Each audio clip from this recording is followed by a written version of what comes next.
প্রতিদিনের মতো আজও চলে আসলাম আরেকটা নতুন কাজের ভিডিও তোমাদের সাথে শেয়ার করতে। আজ আমি খুবই সহজেই জগন্নাথ মহাপ্রভুকে তৈরি করে দেখাবো।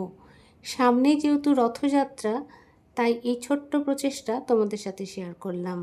এখানে মহাপ্রভুকে তৈরি করার জন্যে আমি দুটো ভেসলিনের কৌটো আর একটা শেষ হয়ে যাওয়া সুতোর রিলকে ব্যবহার করেছি।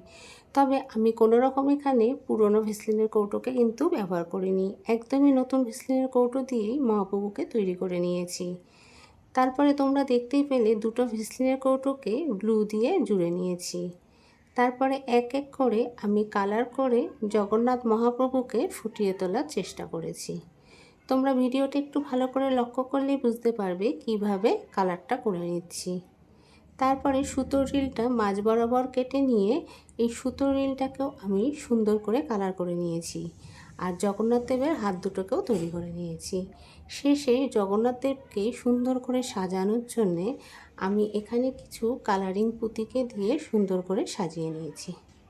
আর এই জগন্নাথ দেবের সাথে সাথে আমি সুভদ্রা বলরামকেও কিন্তু একইভাবে তৈরি করে নিয়েছি।